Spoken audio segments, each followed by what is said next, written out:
নমস্কার স্যার। আমি বলরাম মাইতি। আহ, মানে আমি বলেছিলাম আমার কাহিনীটা বলেছিলাম, আর আপনি একটা অর্ডার শিট করেছেন স্যার। সেই অর্ডার শিটের দু চারটা ব্যাখ্যা আমি দেবো। সেই ব্যাখ্যাতে কোশ্চেন একটা এসেছিল যে আমি এমপ্যানেল কেন হতে পারিনি। এমপ্যানেল না হওয়ার না, পিছনে আমি সেটা বলিনি। স্যার আমি বলেছি আপনি 2011 টুয়েলভ আরএলএসটি-তে 11th RLST 2010। 2000 eleventh 2011 twelve eleventh RLST 2011 2010। Eleventh RLST 2011-এ আপনি পার্টিসিপেট 2010। করেছিলেন। হ্যাঁ সেই প্যানেল মার্চ 2015-এ এক্সপায়ার করে গেছে। হ্যাঁ স্যার। আর আপনি রিট পিটিশন ফাইল করেছেন 2025-এর মে মাসে। হ্যাঁ sir. So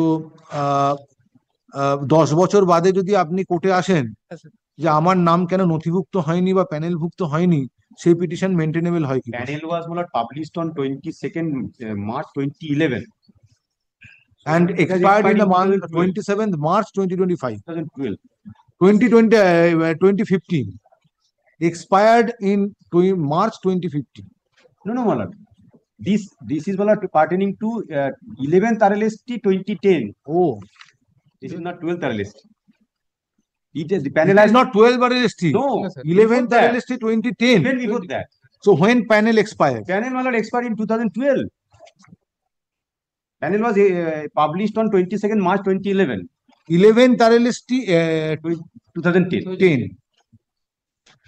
When panel expired? Panel Malad, that specific date I don't have, but Malad, the publication of panel was made on 22nd March 2011. So the maximum period is 1 year plus 6 months. Extension. 22nd March. 2011. So therefore panel expired in 2012. আপনি 13 বছর বাদে এসে কিভাবে মামলা চায় করেন? হ্যাঁ sir, আমার দেরিতে আসার পিছনে কিছু কারণ আছে। কি কারণ? কারণ আছে স্যার, আমি আগের দিনও বলেছি যে আমি মানসিকভাবে বিধ্বস্ত হয়ে গেছিলাম। আমি এটার একটা মেডিকেল গ্রাউন্ডও আছে। মানসিক, সেটা প্রায় 2 বছর ধরে চলছিল, এবং এই 2 বছর পরে যখন আমি নিজেকে ঠিক করতে পারলাম, তারপরে কোনো অ্যাডভোকেট আমার কেস নিতে চায়নি। আমি বহুবার ঘুরেছি এদিক ওদিক, বহু উকিলের কাছে ঘুরেছি, কেউ আমার কেস নিতে চায়নি ওই লিমিটেশন অ্যাক্টের জন্য। তারপরে দেখা গেল যে আমি নিজে থেকে প্রস্তুতি নিলাম। আর তাছাড়া এটা sir under section 17 of limitation act 1963-তে এই মামলাটার গ্রহণযোগ্যতা থাকবে। আর আরো অনেকগুলো কারণ আছে স্যার। মামলাটা এই প্যানেলটা এক্সপায়ার হয়েছে 28/2/2012, আমি ধরে নিচ্ছি। মানে ওনারা কিন্তু ডিক্লারেশন দেননি। 28/2/11-তে ফাইনাল প্যানেল তৈরি হয়েছে। তাহলে স্বাভাবিক কারণে যদি 1 বছর ধরি 28/2/12-তে, আর আমাকে এর আগে আমি যখন আরটিআই অ্যাক্টে যখন আমি আমার কিছু রিকোয়ারমেন্টস চেয়েছিলাম, তখন ওনারা কিন্তু আমাকে দেননি। ওনারা আমাকে আরটিআই অ্যাক্টে উত্তর দিয়েছেন যে সবকিছু এই প্যানেলটা কমপ্লিট হয়ে যাওয়ার পরে আপনাকে উত্তর দেবো, এবং যথারীতি প্যানেল এক্সপায়ার হয়ে যাওয়ার পরে আমাকে সুপ্রিম উত্তর কোর্টের নির্দেশ আছে যে প্যানেল একবার যদি এক্সপায়ার করে যায়, হ্যাঁ স্যার। তারপরে আর ক্যান্ডিডেটের কোনো রাইট থাকে না। আপনাকে যদি আমি এখন অ্যাপয়েন্টমেন্ট দিই, তাহলে অন্য একজনকে ওখান থেকে বার করে দিতে হবে, কেননা থার্ড পার্টি ইন্টারেস্ট ক্রিয়েটেড হয়। যার ফলে প্যানেল এক্সপায়ারির পরে যে ক্যান্ডিডেট ওই সিলেকশন প্রসেসে পার্টিসিপেট করেছে, তার কোনো আপনার কি বলে রাইট থাকে না সেই প্যানেলটা চ্যালেঞ্জ করার। আর স্যার আপনি প্যানেল আসছেন 13 বছর বাদে। আপনি যদি কোর্ট ধরেও নেয় মেডিকেল, যে আপনি 2 বছর অসুস্থ ছিলেন, হ্যাঁ স্যার, তাহলে 2012 থেকে 2 বছর 2014, হ্যাঁ 14 পর থেকে আপনার এক্সপ্লেনেশন কোথায়? 14 পর থেকে তো আমার কোনো উকিলই কেস নিতে চাচ্ছে না। আর এটা কোনো আমি এক্সপ্লেনেশন নয়। আর আরো এটা একটা কোনো আছে, এক্সপ্লেনেশন হতে পারে আরেকটা না। স্যার, যাদের বই, যদি কোনো প্যানেল থেকে থাকে, যদি কোনো প্যানেল দুর্নীতিতে যুক্ত থাকে, তবে তা চ্যালেঞ্জ করা যায়। সরকারি সিদ্ধান্তের ক্ষেত্রে স্বচ্ছতা, ন্যায্যতা এটা এবং কোনো এক্সপ্লেনেশন নয়। কোনো অ্যাডভোকেট আপনার কেস নিতে চাইছে না। আপনি আজকে যেরকম নিজে করছেন, আগের আগের দিনও তো আপনি আগেও নিজে মামলা করতে পারতেন যদি কেউ না নিতে পারে, বা আপনি লিগাল এড সার্ভিসে দরখাস্ত করতে পারতেন। গেছিলাম, নেই হ্যাঁ, নেই। এটা তো কোনো কথা হলো না। লিগাল এড সার্ভিস নেবেন this is not an explanation. Time expire হয়ে গেছে বলে দিচ্ছি না। This is not an explanation. সেখানেও এক্সপ্লেনেশন দেওয়া হয়েছে যে আপনি time 10 বছর ধরে 2012 থেকে 2 বছর পরে 2014 পর থেকে 2025-এ মামলা করছেন, তার মানে 11 বছর ধরে আপনি কোনো অ্যাডভোকেট খুঁজে পাননি বা লিগাল এড সার্ভিস থেকে কোনো রকম হেল্প পাননি। এটাকে গ্রহণ করা কোর্টের পক্ষে একটু অসুবিধে হচ্ছে আর কি। কিন্তু স্যার, এটা হয় না। স্যার আমি তো ওয়েভার পাবো under section 17 of limitation act. আমি যে কোনো কেস করতে পারি, যে কোনো সময় করতে পারি।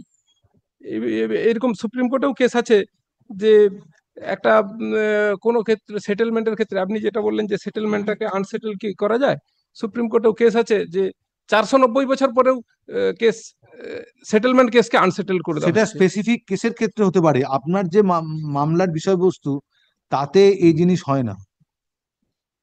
কিন্তু দুর্নীতিযুক্ত সেটেলমেন্ট কি এসব আদৌ আইন দ্বারা সিদ্ধ? এসব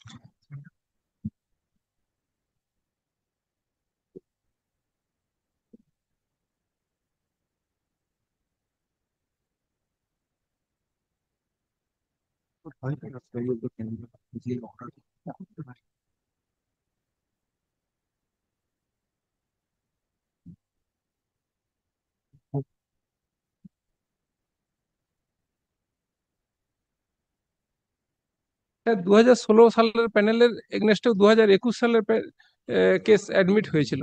সেইটা দেখে আপনি উৎসাহিত হয়ে এখন আসছেন 2015 সালে? না, অনারেবল জাস্টিস গাঙ্গুলি একবার বলেছিলেন যে 2009-10-এর প্যানেলেও দুর্নীতি আছে। কে বলে? জাস্টিস গাঙ্গুলি সোশ্যাল মিডিয়াতে বলেছিলেন।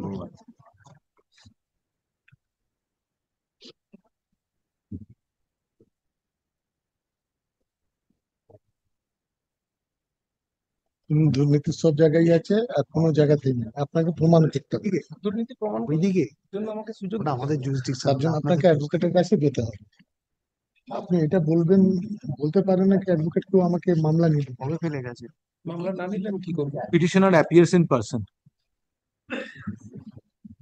submitted by the petitioner that he participated in 11th regional level selection test 2010 at 2010 or 2010 for being appointed as an assistant teacher. So, said selection process was conducted by the West Bengal Central School Service Commission.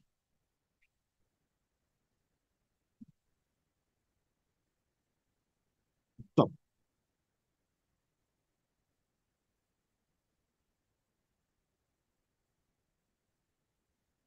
it appears from the submissions made on behalf of the parties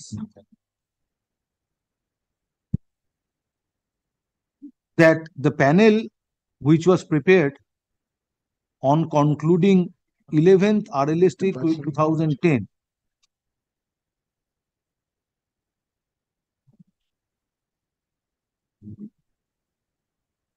কি বললাম?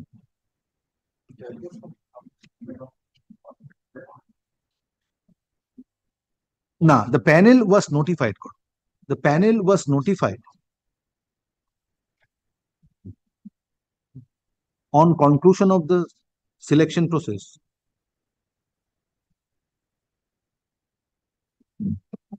on 22nd March 2011, and same remained valid for a period of 1 year.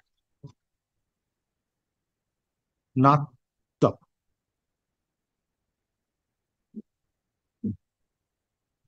Therefore,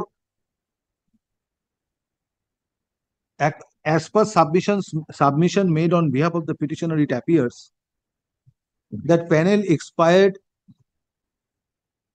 in the month of panel expired in 2012, whereas in 2012 all the vacancies of his category had been filled. very well in 2012, but the writ petition was filed on 5th May 2025, comma sir একটু বলার আছে। after 13 years.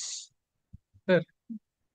Next paragraph, question arises for consideration why petitioner has come questioning preparation of said panel, excluding name of the petitioner after 13 years.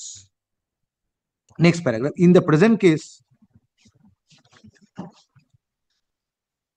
since petitioner has approached this court questioning the panel which was prepared in 2011 by filing a writ petition on 5th May 2025, no relief can be granted at this belated stage. Stop. Writ petition stands dismissed. Urgent Xerox certificate copy. Great.